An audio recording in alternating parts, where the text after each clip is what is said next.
So now the angels in the heavens are impressed with you, and you're not impressed with yourself.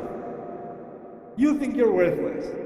Allah says in the Quran, وَلَقَدْ كَرَّمْنَا بَنِي آدَمَ. We honored the children of Adam. We honored the children of Adam. You know what this ayah teaches me? It teaches me I don't have to look for validation from anybody else. I can look for did I do a good job or not? I should check. Did the food come out? You shouldn't take this lesson and say, you know what? I don't need anybody else's opinion. Now, I'm gonna go home and pour all the salt into the food and then cook it and say, how does it taste? Well, I don't care about your opinion because Allah has honored me. That's not what I'm saying. That's not what I'm saying at all. We do need to get correction from each other. And by the way, when you value yourself, then being criticized is not humiliation. When you truly honor yourself, when you truly realize your worthiness, then you realize that if someone is criticizing and saying, hey, you said this incorrectly, or you need to improve this, or this could be better, then they're doing me a favor to help me improve. I don't feel like I'm being insulted. Because when you have really low self-worth, then criticism feels like you're being pushed even lower down. But that feeling goes away once you have value for yourself. Once you recognize Allah has given me value. Then you start seeing correction or criticism as an opportunity to grow. It's not humiliating anymore. But this is one side of the equation, that we value ourselves. But Iblis, he's got multiple tactics. And I talked about balance in the beginning. One of the things Allah gave us is balance. Nowadays, because people are no longer, the majority of the world is no longer interested in educating itself through books or reading or long study. In fact, if a video is more than 30 seconds, move on. And then they say, you know what they call that? I've been doing a lot of research. No, you haven't. You've been swiping TikTok. That's not called research.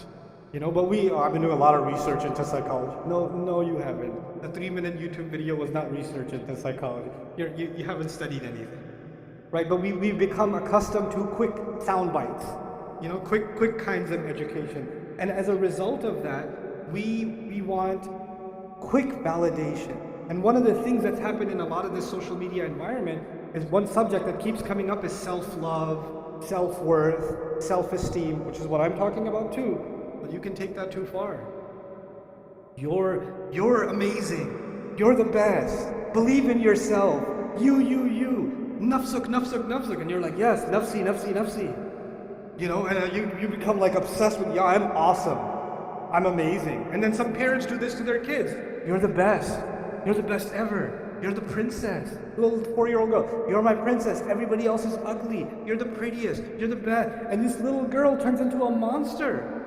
She goes to school and she goes, the princess is here. Kiss the ring. She develops this inflated sense of self. Our worthiness before Allah is something that should make us humble. Allah gave me such a high position. I better put that to work. I want to give you this by analogy. Imagine somebody gave you didn't believe in yourself. You don't think you're that good, but you applied for a job anyway. Right? You applied, you're like, I'm pretty sure they're not going to hire me. You get a call back and they want to give you the executive position. Way higher. And from what you know of yourself, you're like, I'm so not qualified for this. But you get put in that position anyway. Now once you get put in that position, I want you to think about it. I want myself to think about what's going on in my head inside. Am I thinking, the boss is here. Watch out. That's my chair. Or are you thinking, I have been given such a high position, I better live up to this.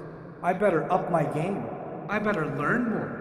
I better become more adaptive. I better, honor this role that I've been given so I can actually prove my worthiness. So the honor was given to you first, even before you got a chance to prove yourself. The healthy attitude would be, I need to live up to this. Like it or not, now I'm here, I better step up. You understand? On the flip side is someone who gets that position without having earned it, and then says, you know what else is there to do? I already got this position. Now I can look down at everybody else who doesn't have this position. Fake it till you make it, right? That's not how this works. But this is actually the reality of arrogance. So on the one hand, we value ourselves, but what we actually are supposed to value is the potential that Allah gave us.